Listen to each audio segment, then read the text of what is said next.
Vida después de la vida. ¿Qué se siente al morir? El doctor Raymond Moody viene haciendo un estudio de personas que han experimentado la muerte clínica y que, habiendo sido vueltas a la vida, han relatado lo que les ocurrió mientras estuvieron muertas.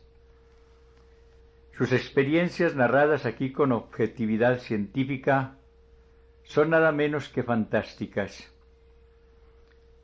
Recomiendo este libro a todo individuo imparcial. Escribe la autora de La muerte y del morir, y especialista en el cuidado de los moribundos. Felicito, dice, al doctor Moody por el valor de publicar sus conclusiones. En el curso de los últimos 12 años, dice este autor, he tratado con gran número de individuos que han vivido lo que yo llamaría experiencias cercanas a la muerte. Al primero lo conocí en 1965, cuando yo estudiaba filosofía en la Universidad de Virginia. Era un profesor de psiquiatría en la Facultad de Medicina que me había impresionado por su simpatía, su bondad y su buen humor. Después supe que había estado muerto, entre comillas, y escuché de sus labios el fantástico relato que hizo de lo ocurrido ante un grupo de estudiantes. Me llamó mucho la atención, pero como entonces tenía yo muy pocos antecedentes para juzgar tales vivencias, lo archivé en mi memoria y en una grabación magnetofónica. Años más tarde, después de recibir mi grado de doctor en filosofía, me dediqué a la docencia en una universidad de Carolina del Norte. Cierto día me pidió un estudiante que habláramos de la inmortalidad. El tema le interesaba porque su abuela había muerto durante una operación y luego había contado algo asombroso, similar a lo que aquel profesor narrara años atrás. A consecuencia de ello, incluí en mis cursos de filosofía lecturas sobre la supervivencia del hombre a la muerte biológica, procurando no mencionar los dos casos de que había tenido noticia. Para mi asombro, en casi cualquier grupo de 30 estudiantes, al menos uno se me acercaba después para contarme una experiencia personal ocurrida al borde de la muerte. Regresé a la universidad en 1972 para obtener mi título de médico. Ya para entonces había reunido y estudiado someramente un buen número de tales sucesos, y un amigo me persuadió a exponer el tema ante una sociedad médica. Y siempre, al terminar la plática, alguien me refería un lance de igual índole. Conozco ahora cerca de 150 casos que se pueden clasificar en 3 categorías. Primera, personas que fueron resucitadas después de que los médicos las creyeron, consideraron o declararon clínicamente muertas. Segundo, aquellas que por razón de accidente o de graves lesiones o enfermedades se vieron muy cerca de la muerte física. Tercera, las que al morir narraron su experiencia a otras personas que se hallaban presentes. Posteriormente, estas últimas me las comunicaron. A pesar de la gran variedad de circunstancias y de personas que concurrieron en tales escapes milagrosos de la muerte, existe una similitud impresionante en la relación de los hechos mismos. Basado en estos puntos de semejanza, voy a reconstruir una breve experiencia ideal que recoja todos los elementos comunes. No he encontrado a nadie que mencione todos los diferentes pormenores que ahora integro en un solo caso. pero mi modelo no contiene ningún componente que no haya aparecido en más de un relato.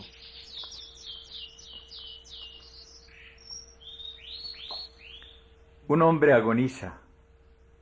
Cuando llegue el momento de mayor sufrimiento físico, oye que el médico lo declara muerto. Empieza luego a percibir un ruido desagradable, como un timbrazo o zumbido, y al mismo tiempo siente que avanza velozmente por un túnel largo y oscuro. Se encuentra de pronto fuera de su propio cuerpo material y viendo a éste desde lejos como un simple espectador. Desde tan insólito punto de vista observa los esfuerzos por resucitarlo. Advierte que aún tiene cuerpo, entre comillas, pero uno de esencia y facultades muy diferentes del que ha dejado atrás. Pronto vienen otros a su encuentro y a prestarle ayuda.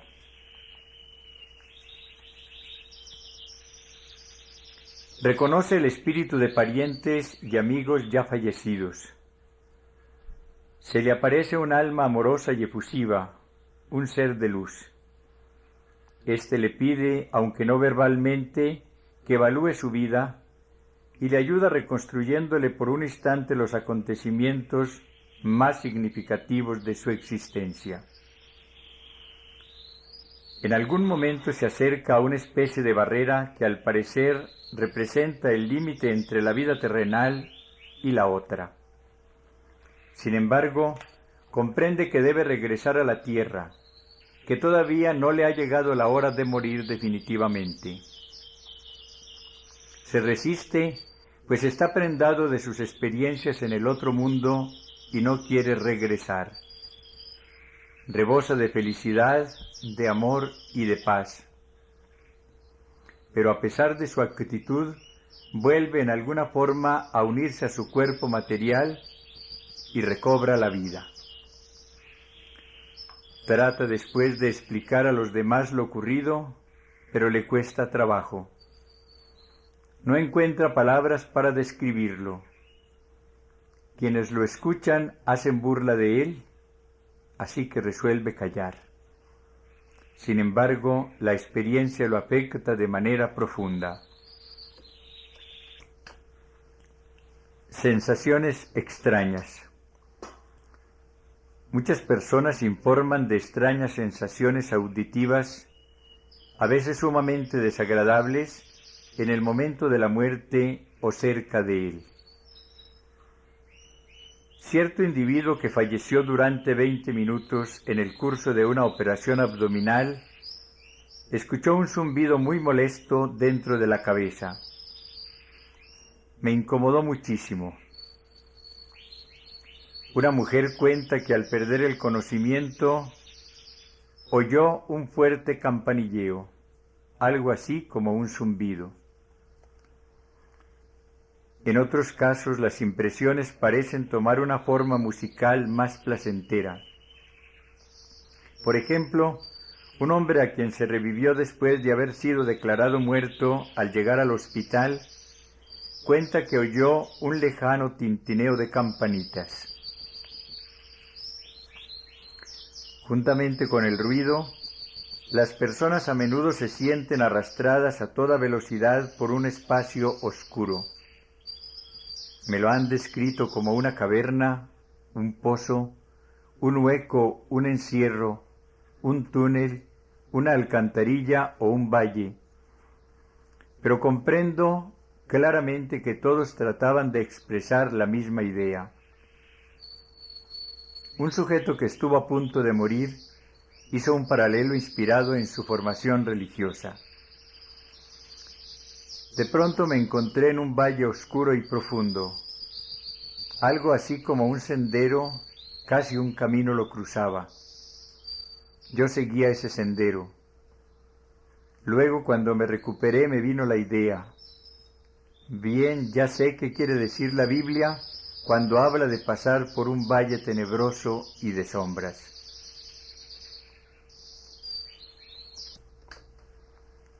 Después de atravesar el túnel, Un moribundo tal vez se encuentre mirando a su propio cuerpo desde fuera de éste, como si él mismo fuese otra persona que estuviera en la habitación, o como si viera figuras y sucesos en el escenario de un teatro.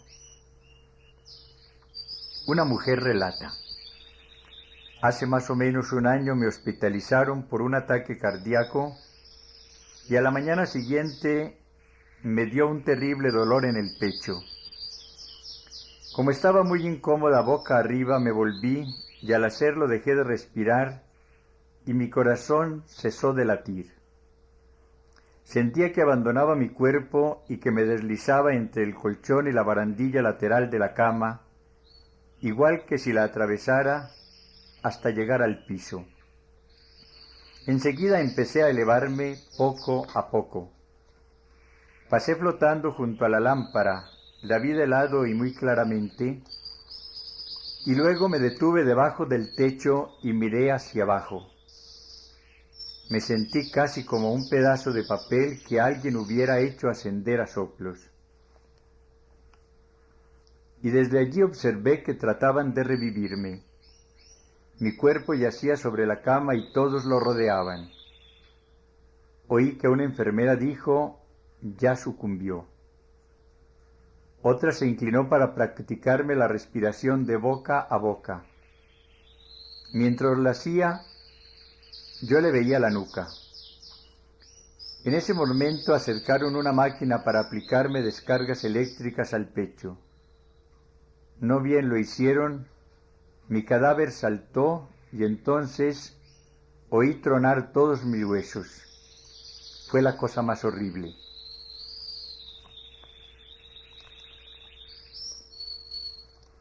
Uno de mis informadores, un muchacho de 19 años, describió el accidente que le ocurrió 2 años antes mientras llevaba a casa a un amigo en su automóvil.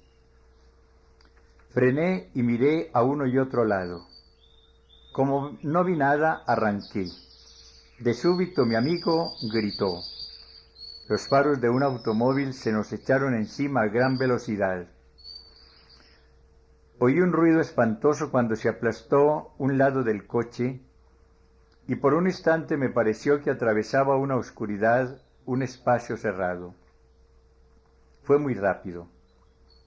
Luego estuve flotando como a 1,5 metros sobre la calle y a unos 5 del auto, y percibí el eco de la colisión extinguirse poco a poco.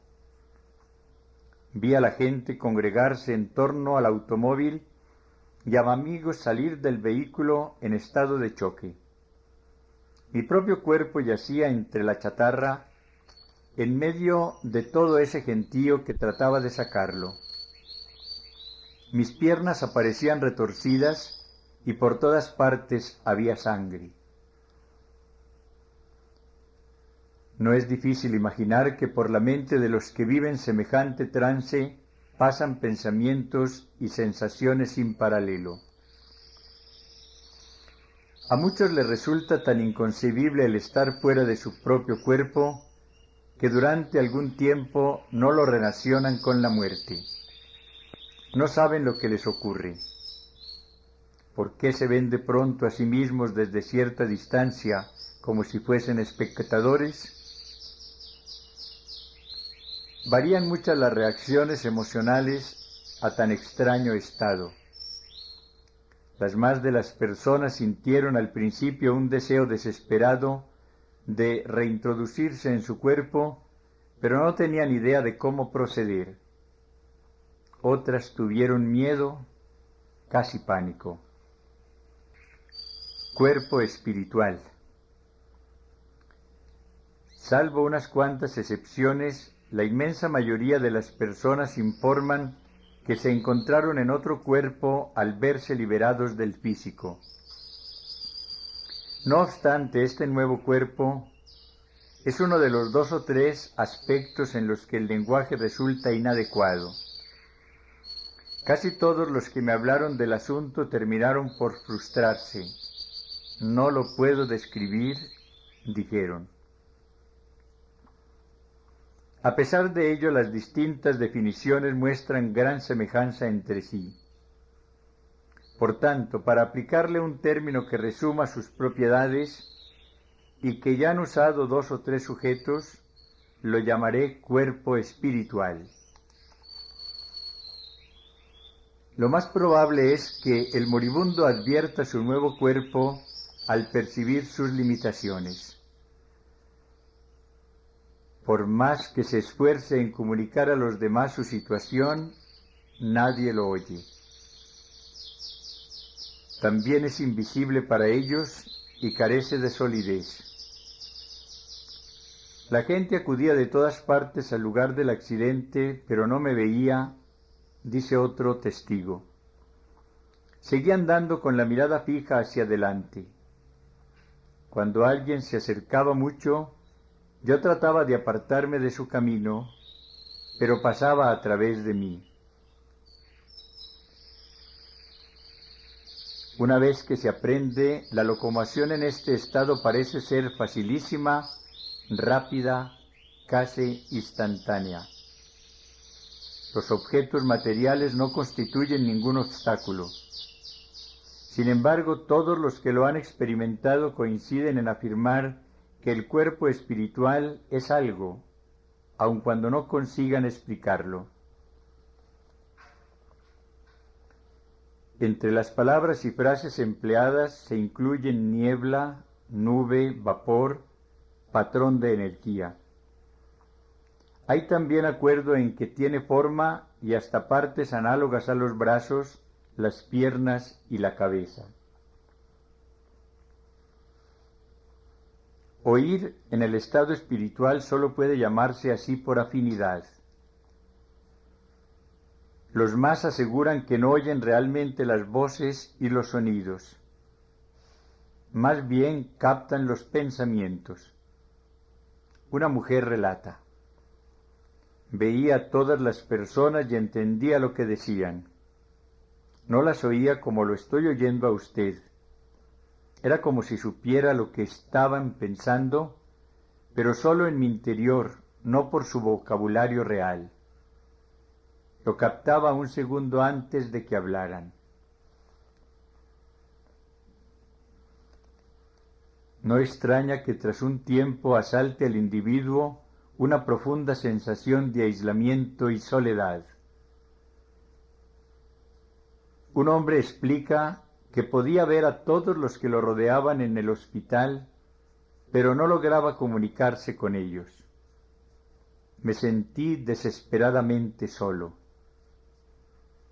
Con todo, ese sentimiento desaparece pronto, pues en algún momento otros seres acuden a ayudar. Tuve esta experiencia durante un parto. Fue muy difícil y perdí muchísima sangre.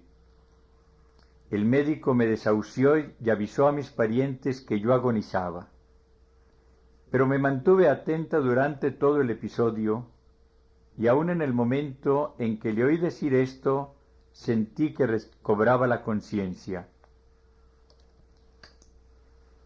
Entonces me di cuenta de que había mucha gente, casi una multitud, cerniéndose por el techo de la habitación. Eran todas personas conocidas, pero que ya habían muerto. Reconocí a mi abuela, a una compañera de escuela y a muchos otros parientes y amigos. Más que nada, veía sus caras y sentía su presencia. Todos se mostraban contentos. Parecía una ocasión muy feliz y comprendí que habían venido a protegerme o a guiarme. Fue casi como si yo volviera a casa y todos ellos salieran a darme la bienvenida, un momento en verdad hermoso y sublime. El ser de luz. Quizá el más increíble elemento común a todos los relatos que he estudiado, y ciertamente el que más impresiona al individuo, es el encuentro con una luz deslumbrante. Por lo general, al principio aparece difusa, pero se va tornando radiante hasta alcanzar una brillantez ultraterrenal. Nadie ha expresado duda alguna de que se trata de un ser con una personalidad bien definida. El amor y la simpatía que irradia hacia el moribundo son inefables. Este se siente completamente rodeado por tal ser e incorporado a él. Esta descripción del ente no varía, aunque sí su identificación, que parece obedecer en gran parte a la educación religiosa de cada persona. Así, la mayoría de los cristianos identifican la luz con Jesucristo, un judío y una judía con un ángel, y un hombre sin creencias ni instrucción religiosa alguna lo llamó sencillamente un ser de luz.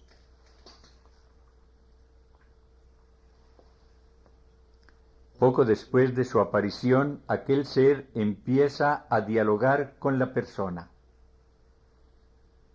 La comunicación es directa como una transferencia del pensamiento sin estorbos.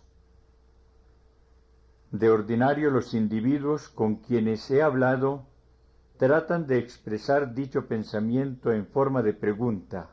Por ejemplo, ¿estás preparado para morir? ¿Qué has hecho de tu vida que me puedas mostrar? ¿Y qué has hecho de tu vida que sea suficiente? Todos insisten en que tal interrogación no se las formuló en tono de acusación o de amenaza. Sienten que de esa luz sigue emanando amor total y aceptación, cualquiera que sea su respuesta.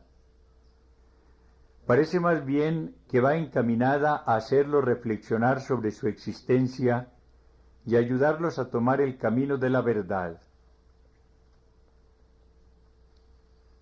Oí a los médicos decir que yo estaba muerto, y entonces tuve la sensación de que caía, o mejor dicho, de que flotaba en las tinieblas en una especie de encierro. Todo era muy oscuro, salvo una luz lejana y muy brillante, aunque al principio no muy grande. Crecía a medida que yo me le acercaba. No fue una experiencia aterradora, sino más o menos agradable, porque inmediatamente, por ser yo cristiano, relacioné la luz con Jesucristo, quien proclamó: «Yo soy la luz del mundo». Otro informe. Era hermosa y tan brillante, tan radiante, pero no me lastimaba los ojos. No existe nada en la tierra que se le parezca. No vi en realidad a una persona en medio de esa luz, y sin embargo tenía una identidad especial. Sin duda la tenía. Era una luz de comprensión y amor perfectos. Y un tercer relato.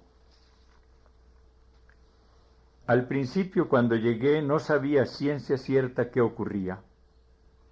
Me preguntó si estaba preparado para morir. Aquello era como hablar con una persona, pero no había ninguna. La luz me hablaba y con voz. La aparición del ser en cuestión y sus preguntas constituyen el preludio de un momento de extraordinaria intensidad, durante el cual éste le presenta una revista general de su vida. Resulta obvio que aquel ser puede ver la vida entera del individuo y que no necesita información. Únicamente se propone inducirlo a reflexionar. Tal repaso sólo puede describirse en términos de memoria, por ser ésta el fenómeno familiar que más se le aproxima, aunque algunas características lo distinguen del recuerdo normal. En primer lugar, la remembranza sucedía de manera extraordinariamente rápida. Todo aparecía en forma simultánea y podía abarcarse con un vistazo mental, en un instante del tiempo terrenal. Mis informantes convienen en que a pesar de esa rapidez, la revista es increíblemente vívida, y mientras la observan, el ser hace hincapié en la importancia de dos cosas: aprender a amar a los demás y adquirir sabiduría.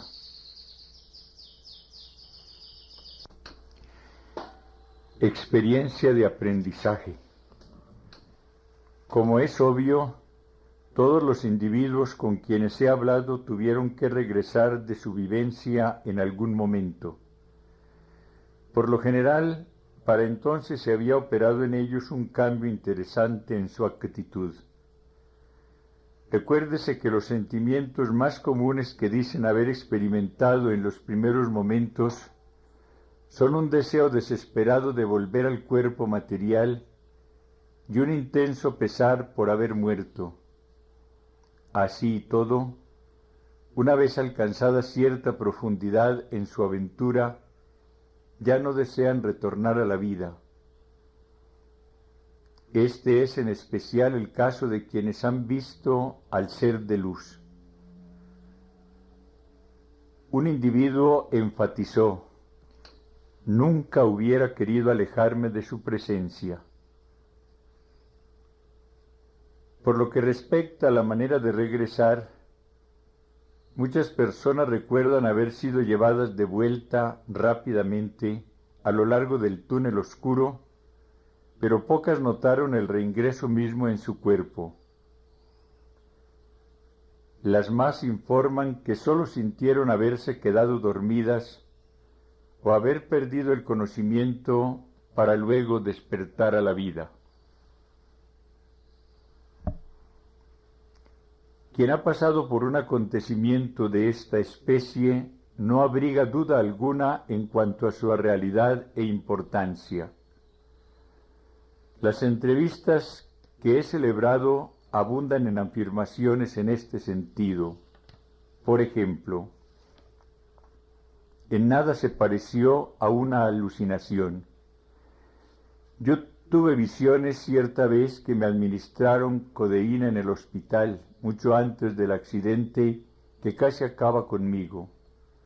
Lo que me ocurrió en esa ocasión fue muy distinto de las alucinaciones. Continúa: ¿qué se siente al morir? Los individuos a quienes he interrogado son de carácter firme y bien equilibrados. No cuentan su experiencia como un sueño, sino como un suceso verdadero que realmente les ocurrió. Ahora bien, comprenden que en nuestra sociedad no existe un ambiente propicio para recibir con simpatía y comprensión un informe de tal naturaleza. En efecto, muchos advirtieron desde el principio que se exponían a ser tomados por dementes si relataban su trance, y resolvieron guardar silencio o revelar su secreto solo a algún familiar muy cercano o a un amigo muy íntimo. Después de interrogar en detalle y por primera vez a alguna persona, cuando le comento que otras me han narrado los mismos hechos y percepciones, a menudo sienten gran alivio. Me alegra muchísimo saber que otros han pasado lo mismo. Ahora sé que no estoy loco. Existe un acuerdo notable entre las lecciones, llamémoslas así, que se han recogido de estos encuentros cercanos con la muerte.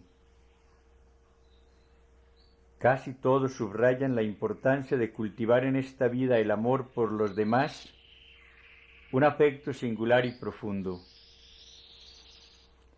Un hombre que conoció al ser de luz se sintió totalmente amado y aceptado, aun cuando toda su vida aparecía a la vista de aquel.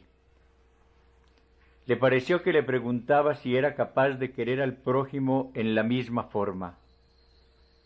Ahora considera que su misión en la tierra consiste en aprender a amar así.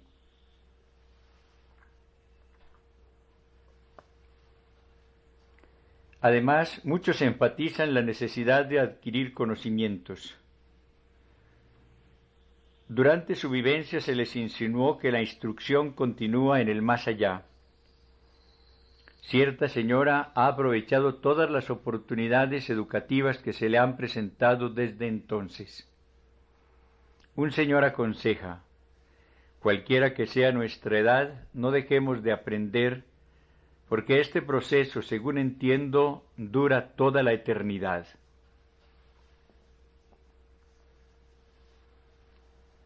Como es de esperar, tal experiencia afecta de manera profunda la actitud para con la muerte física, y más en el caso de aquellos que no creían en la otra vida. En una u otra forma, casi todos los entrevistados han asegurado que ya no la temen. No deseo morir, y menos en este momento, pero tampoco tengo miedo, escribe uno. Ya sé a dónde iré al partir de este mundo, porque ya he estado allí. Aun quienes tenían antes alguna convicción tradicional acerca de la naturaleza del más allá, parecen haberla modificado un poco, puesto que muchos declararon haberse separado de su cuerpo por un período prolongado y haber presenciado durante ese lapso sucesos del mundo material. Se plantea el interrogante: ¿se pueden verificar esos informes con otros testigos? En muchos casos la respuesta, por asombroso que parezca, es afirmativa. Varios médicos me han confesado su desconcierto al constatar que algunos pacientes, sin conocimientos de medicina, describen con tanto detalle y exactitud el método empleado para resucitarlos, ya que todo ocurrió cuando el facultativo sabía que el enfermo estaba muerto. Algunos me han contado cómo sorprendieron a su médico y a otras personas con informes de hechos que presenciaron estando fuera de su cuerpo. Una niña moribunda, por ejemplo, pasó a otra habitación del hospital, donde encontró a su hermana llorando y diciendo: «Oh, Katy, no te mueras, no te mueras». La hermana quedó muy confundida cuando posteriormente Katy le narró la escena con toda precisión. Paralelos. Las diversas etapas de la muerte son, cuando menos, insólitas. De ahí mi creciente asombro al encontrar a lo largo de los años un sinfín de casos paralelos en la literatura de civilizaciones, culturas y épocas muy diversas. En nuestra sociedad, la Biblia es el libro más leído y discutido de cuantos tocan asuntos relativos al espíritu humano y a la vida de ultratumba. Sin embargo, dice muy poco acerca de los acontecimientos que ocurren en la muerte o de la naturaleza exacta del mundo ultraterreno. Esto se aplica especialmente al Antiguo Testamento. Pero hay otras fuentes que revelan correspondencias más cercanas. Platón nos ha dejado en sus escritos algunas descripciones de circunstancias muy similares a las experimentadas al borde de la muerte. Digna de comentar es la analogía que aparece en el libro 10 de la República. Allí el filósofo narra el fallecimiento en combate de un soldado griego llamado cuyo cadáver fue colocado sobre una pira funeraria para incinerarlo. Después de algún tiempo resucitó y refirió lo que había visto en su viaje a los reinos de la otra vida, cuando su alma se separó del cuerpo. Había aberturas que conducían de la tierra al más allá. En tales puntos juzgaban a las almas unos seres que podían ver, a manera de exhibición, todo lo que había hecho en su vida terrenal. Estos le dijeron que debía regresar para informar a los vivos cómo era el otro mundo. El soldado volvió en sí y se encontró sobre la pira. Otra larga descripción la tenemos en el libro de los muertos del Tíbet, compilación de las enseñanzas de los sabios transmitidas a lo largo de los siglos por tradición oral y según parece escritas por fin en el siglo VII de nuestra era, si bien entonces todavía se conservó en secreto y fuera del alcance de cualquier extraño. Según el relato tibetano, la mente o el alma del moribundo deja el cuerpo y pasa a un vacío. Tal vez oiga allí ruidos alarmantes como rugidos, truenos o silbidos parecidos al viento. Le sorprende verse desprendido de la materia. Observa y escucha a sus parientes y amigos que se lamentan ante su cadáver y lo preparan para el funeral. Pero cuando trata de comunicarse con ellos, ni lo oyen ni lo ven. Habita todavía un cuerpo llamado brillante, que no está hecho de carne y hueso, de manera que puede atravesar peñas, paredes y hasta montañas sin topar con resistencia. A donde quiera que desee trasladarse, llega al instante. Quizá dé con lo que se llama una luz clara o pura. Los tibetanos le aconsejan que se le acerque con fe y humildad intensas. El libro describe además los sentimientos de inmensa paz y gozo que experimenta la persona si muere bien. Asimismo menciona una especie de espejo que refleja toda su vida, sus acciones buenas y malas, para que tanto él como los seres que lo juzgan las vean claramente. También resulta de interés la obra del filósofo sueco Emanuel Swedenborg. Sus escritos, orientados al principio a la física, las matemáticas, la anatomía y la psicología, gozaron de gran prestigio en su tiempo, el siglo XVIII. Ya entrado en años, sufrió una crisis religiosa y dio en narrar incidentes en que afirmaba había estado en contacto con entes espirituales del más allá. Sus últimas obras abundan en vívidas descripciones de lo que es la existencia después de la muerte. Asegura que él personalmente pasó por las primeras etapas y que tuvo experiencias fuera de su cuerpo. La comunicación se estableció entre el filósofo y ciertos seres a quienes identifica como ángeles, pero no en una forma terrena o humana, sino más bien como una transferencia directa del pensamiento. Todo hombre, dice, al morir, llega a este lenguaje universal. Tal vez el agonizante se reúna con otros espíritus ya desaparecidos y a quienes conoció en vida. Su existencia pasada se le muestra en una visión, recuerda todos sus detalles y no existe posibilidad de que mienta u oculte algo. La memoria interior es tal que en ella van inscritos todos los pormenores de lo que el individuo pensó, habló o hizo desde su primera infancia hasta la extrema vejez. Guarda el recuerdo de todo eso cuando da el paso a la otra vida y allí lo rememora. Swedenborg describe también la luz del Señor que llena el más allá, un fulgor de inefable brillantez que él mismo vislumbró, un resplandor de verdad y comprensión. Es posible que los relatos que yo he recogido hayan sufrido la influencia de obras como estas. 2 o 3 de las personas en cuestión sabían algo de las ideas de Platón, pero ninguna tenía conocimiento del trabajo de Swedenborg ni del libro de los muertos. Así pues, bien podemos preguntarnos, ¿cómo es que la sabiduría de los tibetanos, las extrañas intuiciones de Platón y las revelaciones espirituales de Swedenborg concuerden tan cabalmente, no sólo entre sí, sino también con las narraciones de contemporáneos nuestros que han visto tan de cerca la muerte? Interrogatorio.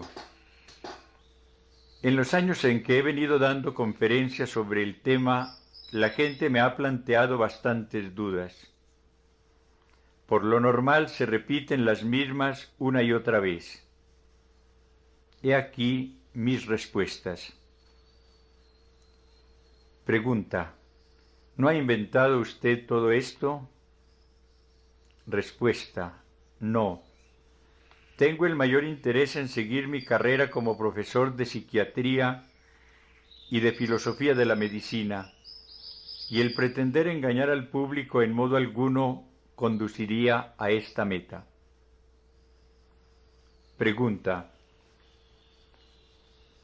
¿son muy comunes dichas experiencias? Respuesta: reconozco que debido a lo limitado de mi muestra, no puedo dar una estimación numérica estadísticamente significativa acerca de la frecuencia del fenómeno. Sin embargo, dichas vivencias son mucho más comunes de lo que pudiera pensarse.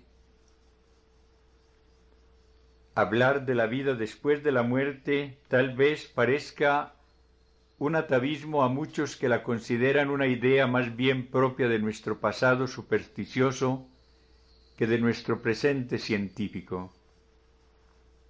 Conscientes de esta actitud, los que han tenido lances trascendentales suelen mostrarse reacios a relatarlos. Pregunta: ¿cómo sabe usted que no le están mintiendo? Para quienes no han oído y observado por sí mismos a los narradores de tales episodios, resulta muy fácil pensar que se trata de mentiras. Yo, en cambio, he visto adultos maduros, emocionalmente enteros, hombres y mujeres, romper a llorar cuando me cuentan sucesos ocurridos hasta 3 decenios antes. He percibido en su voz una sinceridad, un calor y un sentimiento que en realidad no se pueden transmitir por escrito. Así que para mí, en una forma que por desgracia no pueden compartir otros, la noción de que estos relatos tal vez sean embustes resulta por completo insostenible. Además del peso de mi propia opinión, existen otras consideraciones que se oponen a la hipótesis de la mentira. La más obvia es la dificultad de explicar la similitud entre tantas versiones. ¿Cómo explicar el que todos me hayan venido con la misma patraña? En teoría existe la posibilidad de colusión. Sí, es concebible que una bondadosa señora de Carolina del Norte, un estudiante de medicina de New Jersey, un veterinario de Georgia y muchas otras personas se hayan confabulado hace años para hacerme víctima de un complicado embuste, pero no lo creo muy probable. Pregunta: ¿ha examinado algunos casos ocurridos como resultado de un intento de suicidio? Respuesta: sí, y se caracterizan por ser desagradables. Un hombre desesperado porque había fallecido su esposa se pegó un tiro, murió entre comillas, y lo resucitaron. Este sujeto declaró: no fui a donde estaba mi mujer, sino a un lugar espantoso. Al momento comprendí mi error.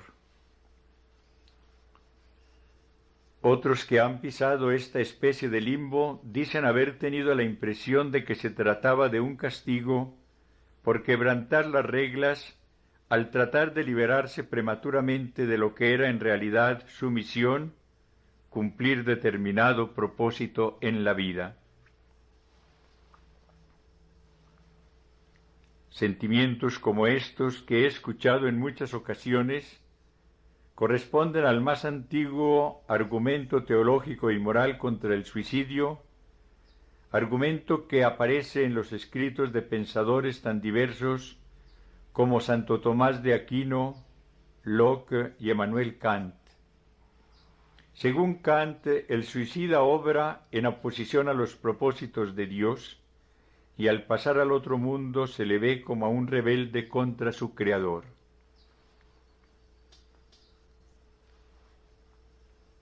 Pregunta. ¿Conoce casos de personas que, habiendo estado al borde de la muerte, no guardan recuerdos de ultratumba?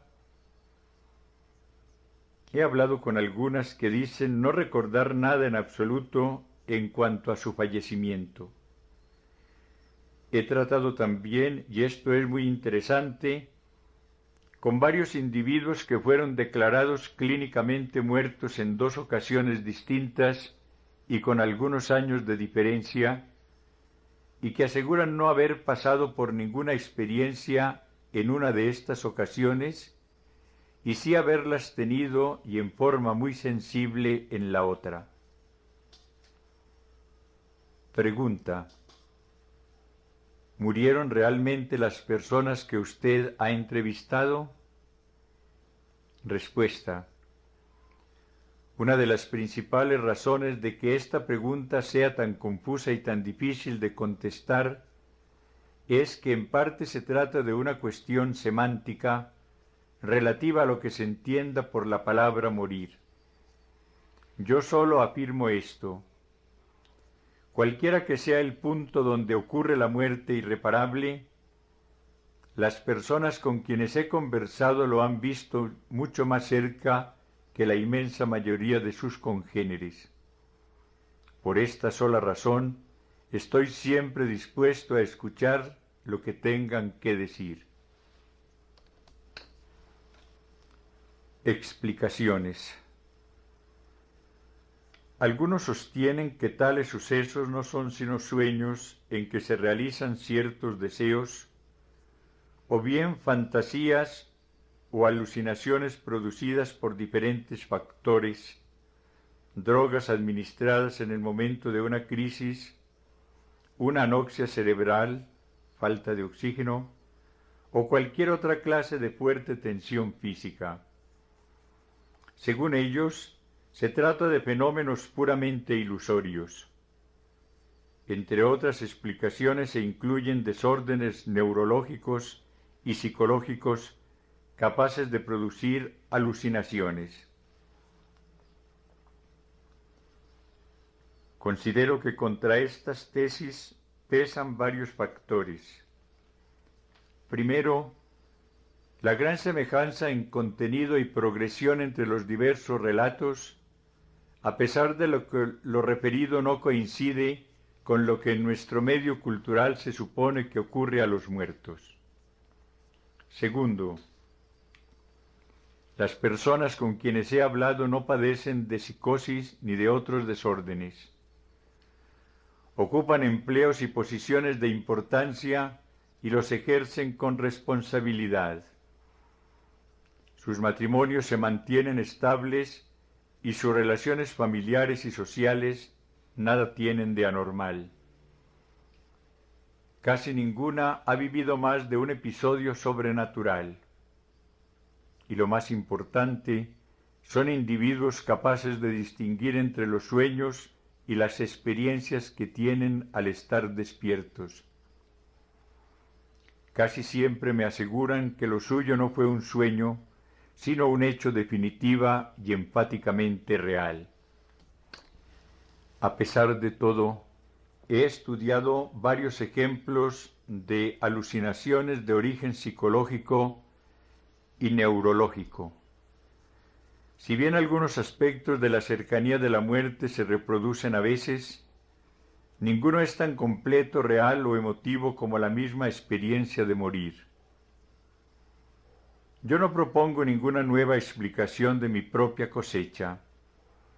Me limito a apuntar esto, que por lo menos dejemos abierta la posibilidad de encontrarnos ante un fenómeno original para el cual quizás tengamos que idear nuevos modos de esclarecimiento e interpretación. Al escribir este libro, me doy perfecta cuenta de que mi propósito y mis perspectivas fácilmente podrían ser mal entendidos. En particular quiero decir a los lectores de mentalidad científica que sé muy bien que mi trabajo no constituye un estudio científico. Sin embargo, creo que los informes relativos a experiencias como las que nos ocupan son muy significativos. Lo que deseo es encontrar algún criterio intermedio para interpretarlas, un criterio que ni las rechace por considerarlas insuficientes como prueba científica, ni haga de ellas objeto de sensacionalismo diciendo que demuestran la existencia de la vida después de la muerte. Me quedo no con conclusiones ni evidencias ni pruebas, sino con algo mucho menos preciso, interrogantes, sentimientos, analogías, hechos desconcertantes que requieren explicación. Pero a mi modo de ver, todo lo que pueda contribuir a dilucidar la naturaleza de la muerte es provechoso, ya que lo que aprendamos acerca de ella puede influir en forma decisiva sobre la manera como hagamos nuestra vida. Si las experiencias del tipo que he analizado son reales, tienen implicaciones profundas en la conducta de cada uno de nosotros, porque en tal caso sería cierto que no podremos comprender totalmente esta vida hasta que no logremos vislumbrar lo que hay más allá. Aquí termina el escrito Vida después de la vida. ¿Qué sentimos al morir? Brevemente pedirle a todos los hermanos que han venido de la ceja, de las parroquias de la diócesis, de Medellín, de Cartagena, de Pereira, de muchos lugares del país, quiero comunicarles que los sacerdotes nos hemos congregado durante estos días para proclamar la gran verdad de nuestra fe. Jesús resucitó, Jesús vive, Jesús ha sido glorificado por el Padre, ha sido constituido por él Señor y Cristo. Hemos orado mucho, hemos alabado mucho a este Jesús vivo, le hemos pedido que aumente nuestra fe, le hemos pedido perdón por nuestros pecados y le hemos hecho una súplica muy insistente, que nos unja Él el ungido con su espíritu de santidad, de verdad, de amor y de poder. Yo quiero que todos ustedes lleven también a sus hogares el gran mensaje: Jesucristo está vivo, Jesucristo ha resucitado, Jesucristo cumple la promesa de estar siempre con nosotros. Y cuando vuelvan a sus hogares digan que los cristianos debemos vivir muy felices, porque no estamos sirviendo a un muerto, ni estamos alabando a un difunto, ni estamos invocando a un cadáver cuyas cenizas están en un sepulcro. Que en esta tarde nosotros nos sentimos felices porque Jesucristo nuestro Salvador, nuestro Maestro, nuestro Rey, ha resucitado. Que nuestra suerte es mejor que la de los marxistas que tienen que visitar el cadáver embalsamado de sus líderes allá en Moscú o en Pekín. Que nuestra suerte es mejor que la de los maometanos que tienen que ir a la Meca a venerar las cenizas de Mahoma. Que nuestra suerte es mejor que la de los orientales que van a visitar sepulcros de jefes que murieron hace muchos siglos y están convertidos en polvo. Solamente nosotros podemos decir Cristo murió y resucitó. Murió por nuestros pecados, resucitó para nuestra justificación. Cristo ha resucitado y está vivo en medio de nosotros para llenarnos de verdad, para acompañarnos en el camino, para perdonar nuestros pecados, para sanar nuestros corazones heridos y para dar también salud a nuestros cuerpos. Y está vivo como prenda de nuestra resurrección, porque nosotros que moriremos tarde o temprano, un día resucitaremos también, porque Él ha resucitado como primicia. Con su resurrección hemos resucitado ya nosotros, y con Él, como dice Pablo, hemos ascendido a los cielos. Por eso la alegría de esta tarde, por eso la alegría de los millares de fieles que, a pesar de la incomodidad, del calor y del cansancio, se han congregado en torno a esta mesa en donde Cristo se hará presente en su sacramento de amor. Jesús, yo te bendigo en esta tarde. Creo con mis hermanos en tu resurrección. Proclamo con ellos tu señorío. Te invoco con ellos como el Salvador de todo el hombre y de todos los hombres.